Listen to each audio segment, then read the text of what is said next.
ចាំមិននាំគ្នានៅខាងក្រៅណែវាមិនទឹកភ្លៀងហ្នឹងអានេះជឿង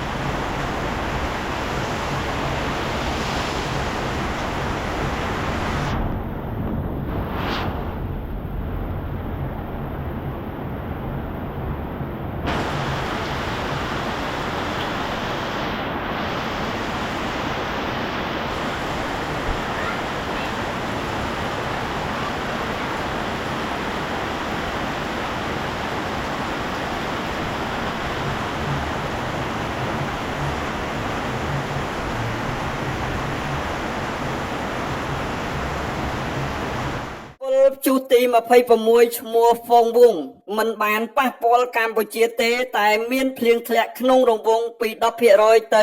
15% ចាប់ពីថ្ងៃទី12ដល់ថ្ងៃទី14ខែវិច្ឆិកាក្រសួងធនធានទឹកនិងអូតូនិយមបានបញ្ជាក់ឲ្យដឹងថាព្យុះទី26ឈ្មោះហ្វងវងមិនបានប៉ះពាល់កម្ពុជាតែធ្វើឲ្យមានភ្លៀងធ្លាក់ក្នុងរង្វង់ 10% ទៅ 15% យោងតាមប្រតិបត្តិព័ត៌មានអំពីស្ថានភាពធាតុអាកាសនៅព្រះរាជាណាចក្រកម្ពុជាសម្រាប់ថ្ងៃទី12ខែវិច្ឆិកាឆ្នាំ2025របស់ក្រសួងធនធានទឹកនិងអូតូនិយមបានឲ្យដឹងថាព្យុះទី26ឈ្មោះហ្វងវងមានឥទ្ធិពលលើរបត់ខ្យល់មូសុងអេសានដែលបក់លើសមុទ្រចិនខាងត្បូងអាងទន្លេមេគង្គសមុទ្រកម្ពុជាសមុទ្រអាដាមែននិងលើព្រះរាជាណាចក្រកម្ពុជាព្រះរាជាណាចក្រកម្ពុជាមិនស្ថិតក្នុងគន្លងផ្លូវដើររបស់ព្យុះហ្វងវងនេះទេក្រសួងបានលើកឡើងថាស្ថានភាពបែបនេះនឹងធ្វើឲ្យចាប់ពីថ្ងៃទី12ដល់ថ្ងៃទី14ខែវិច្ឆិកាឆ្នាំ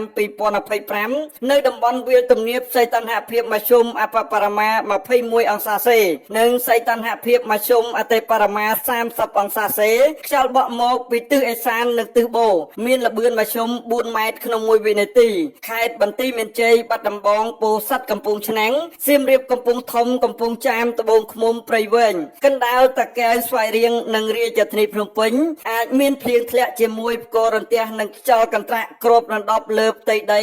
10% ចំណែកនៅតំបន់ខ្ពង់រាបមានសីតុណ្ហភាពមធ្យមអបបរមា21អង្សាសេនិងសីតុណ្ហភាពមធ្យមអតិបរមា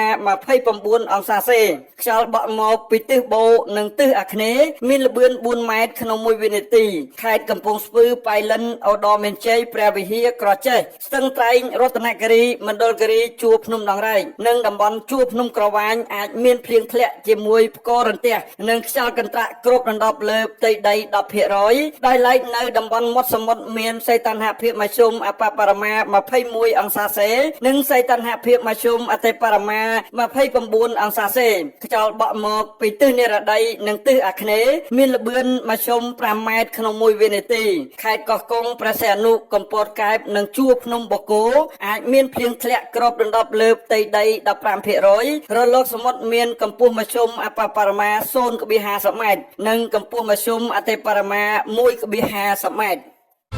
Provida ទឹកស្ព្រីងបង្គោលរសជាតិផ្អែមស្រទន់ស្រស់ស្រាយបែបធម្មជាតិ